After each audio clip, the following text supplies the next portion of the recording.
2026 വിഷു വർഷഫലം അവിട്ടം നക്ഷത്രക്കാർക്ക് കഴിഞ്ഞ 2025-24 വർഷത്തെ അപേക്ഷിച്ച് ഈ വർഷത്തെ വിഷു വർഷം എന്ന് പറയുന്നത് വളരെ ഭാഗ്യവും സാമ്പത്തിക പുരോഗതിയുമുള്ള ഒരു വർഷം തന്നെയാണ്. ധാരാളം പ്രതിസന്ധികളൊക്കെ അനുഭവിച്ചു പോരുന്നൊരു കാലഘട്ടമാണ് ഈ 2025 വിഷു വർഷം എന്ന് പറയുന്നത്. സമാധാനപരമായിട്ട് ഇരിക്കുന്ന ഒരു കാലമായിരിക്കും.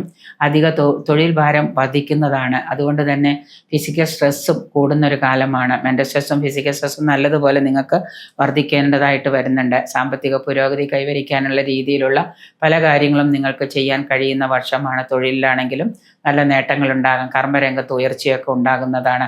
കരിയറിൽ പല നേട്ടങ്ങളും നിങ്ങൾക്ക് അവസരങ്ങളും നിങ്ങളുടെ മുന്നിൽ തുറന്നു വരുന്നതാണ്. വലിയ നിക്ഷേപങ്ങളോ പ്രോജക്റ്റുകളോ ഒക്കെ നടത്തുമ്പോൾ ഒന്ന് ശ്രദ്ധിക്കുന്നത് നന്നായിരിക്കും. അതിൽ നിങ്ങൾ പണം ഇൻവെസ്റ്റ് ചെയ്യുമ്പോൾ ജാഗ്രത പാലിക്കുക. ഒരുപാട് പണം കടം മേടിച്ച് അതിൽ ഇൻവെസ്റ്റ് ചെയ്യാതെ കുറേശ്ശെയായിട്ട് കാര്യങ്ങളുടെ നീക്കിയിരിപ്പ് നോക്കിയതിന് ശേഷം മാത്രം മുന്നോട്ട് പോവുക. കൂട്ട് പങ്കാളിത്ത ബിസിനസ്, കൂട്ടുകച്ചവടം ഇതൊക്കെ ഒരു പരിധിവരെ നിങ്ങൾ നിയന്ത്രിക്കുന്നതും നന്നായിരിക്കും. ഗുണകരമായിട്ടുള്ള കാര്യങ്ങൾ ചെയ്യുമ്പോൾ അതിൽ നിന്ന് ഗുണങ്ങൾ അനുഭവപ്പെട്ടു തുടങ്ങിയതിന് ശേഷം മാത്രം പൂർണ്ണമായിട്ട് അതിലേക്ക് ഇറങ്ങാൻ ശ്രമിക്കുന്നത് നിങ്ങളുടെ ആരോഗ്യപരമായിട്ട് സാമ്പത്തികപരമായിട്ടുള്ള കാര്യങ്ങൾക്ക് നല്ലതാണ്.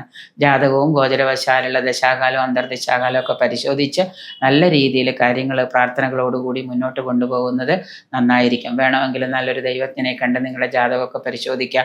അതിനെന്തെങ്കിലും പരിഹാരങ്ങളൊക്കെ ഉണ്ടെങ്കിൽ അതൊക്കെ ചെയ്തതിന് ശേഷം മാത്രം പണം ഇൻവെസ്റ്റ് ചെയ്ത് ബിസിനസ്സുകൾ ആരംഭിക്കുന്നത് ഉത്തമമായിരിക്കും.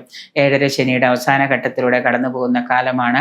കഠിനാധ്വാനികളായതുകൊണ്ട് തന്നെ സമ്പത്ത്, വിജയം ഇവ നേടാനൊക്കെ സാധിക്കുന്നതാണ്. നിങ്ങൾക്ക് വാഹനം സൂക്ഷിച്ച് ഉപയോഗിക്കുക. വാഹനാപകടങ്ങളൊക്കെ ഉണ്ടാകാതിരിക്കാനായിട്ട് വാഹനം ഉപയോഗിക്കുന്ന സമയത്ത് മന്ത്രങ്ങളോ അല്ലെങ്കിൽ നിങ്ങൾക്ക് ഏതെങ്കിലും ദേവതാ മന്ത്രങ്ങളോ ഒക്കെ ഉണ്ടെങ്കിൽ അത് നിരന്തരമായിട്ട് ജപിച്ചുകൊണ്ട് വാഹനങ്ങൾ ഓടിക്കാൻ ശ്രമിക്കുക.